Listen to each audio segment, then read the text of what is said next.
Hey everyone, in this video I'll be reviewing the Gavinfuzzy SBL. The SBL, short for Spam But Long, is a spring-powered pump-action blaster created by the legendary Gavinfuzzy. It's similar to a Talon Claw, but it uses threaded rods from the front of the blaster to the front of the magwell, and from the back of the magwell to the back of the blaster. This makes the blaster very solid and you won't be getting much wobble.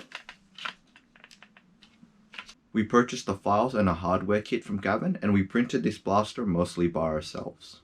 It is printed in blue and white PLA Plus from 3D Phillies at roughly 60% infill. This gives the blaster a considerable weight, but it is extremely solid. We did however get cracks on the magwell, barrel front, and back ring along where the threaded rods are placed. This wasn't due to a fault in design, but more of user error, as we tightened down the rods too much and caused too much stress on the printed parts.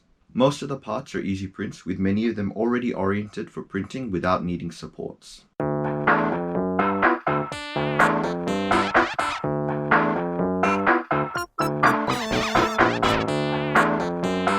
From memory, we only use supports on the pistol grip, magwell, and foregrip, but I'm pretty sure you can print them without supports if you angle them correctly in your slicer. However, we did run into lots of problems when it came to printing the barrel. The barrel has these small cutouts that join together at an angle. While printing, these incomplete edges would start to curl upwards and harden before the next layer begins. This causes the nozzle to bump into them as it starts printing the next layer. This isn't too much of a problem at the start, but as it prints more and more layers, the difference in height between the area above the notches and the rest of the barrel becomes too much, and it causes the nozzle to drag heavily on the print, sometimes even knocking it off the bed. We ended up getting this piece printed by Alex from Sydney Nerf, who also owns an SBL, but we plan on reprinting this part ourselves sometime in the future. Keep in mind this is our first 3D printed blaster, so you might not run into the same issues while printing it. The SBL files include both a full-length and a half-length magwell, so you have the option to have your blaster specifically take half-lengths, or have the option to run full-lengths and half-lengths with an adapter. We've chosen to use the half-length magwell since a hobby-grade springer like this should be using half darts to get better performance. The half-length magwell accepts Talons, Katanas, and Adventure Force Pro magazines without needing to change any pieces. However, removing Katanas isn't very smooth and takes a bit of extra effort. The mag release and trigger guard are also one piece, so you can push down on the trigger guard to drop the mag. I personally don't like this design, as I have to break my grip on the blaster to use the trigger guard mag release, and it is much easier to just use the paddle mag release instead. We've also got the metal vanguard pusher, CNC plunger head and catch, which will help with the durability of this blaster. There are two options for stocks with this blaster. You can print a standard buffer tube, so you can use airsoft stocks, or you can print a specific back piece that allows you to use the worker retractable PDW buttstock. You'll need to buy the worker stock separately and take the buttons, springs, and the actual buttstock part if you choose the latter option. We've set up our SBL to use the worker PDW buttstock. It gives the blaster a really cool streamlined profile, and when retracted it makes it very easy to transport. On the top rail we have an airsoft Seymour reflex sight. It's pretty lightweight and it fits the look of the blaster really well. On the pump grip we have the included angled foregrip. It's a comfortable grip with a good angle that lets you get enough leverage on it when priming the blaster. On the front we have the scar barrel included with the SBL files.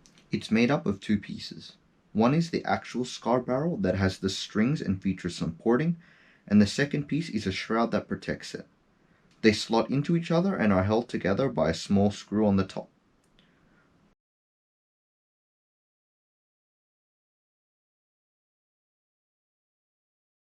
The scar uses 5 strings and is not adjustable. It's not super tight on the dart and only gives a bit of spin.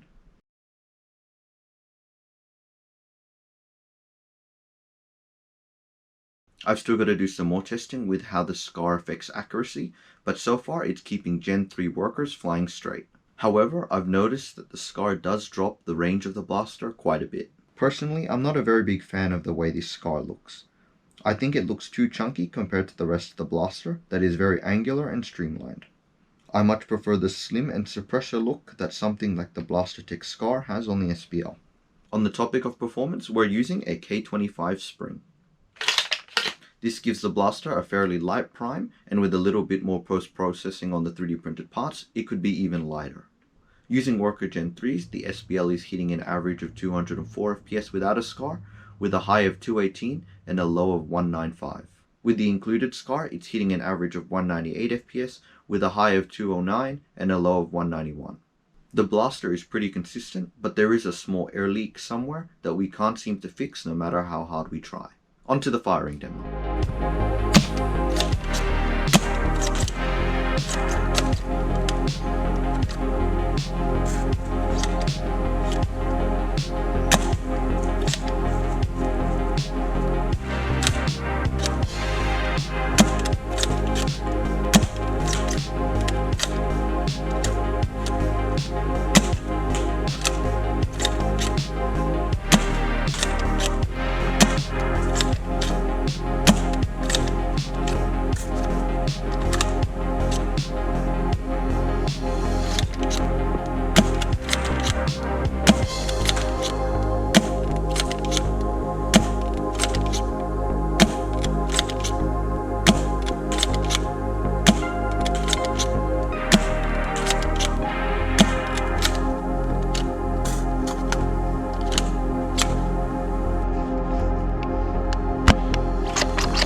One thing I've noticed when shooting this blaster quickly is that sometimes it'll feel like it catches, but it doesn't, so you end up double loading it. If you're shooting slowly, however, you shouldn't be running into any problems. Overall, the SBL is a great spring blaster and a good alternative if you're planning on making a Talon Claw, Worker Prophecy, or any pump action spring blaster really. As of recording this, the files and hardware kit aren't publicly available on Gavinfuzzy's Etsy page. We had to contact him directly through Facebook in order to purchase them. However, if you want an SBL of your own, Gavin should be selling complete kits by the time this video is uploaded. Anyway, that's it for this video. Thanks for watching, don't forget to like and subscribe, share this video with your friends, and I'll see you in the next one.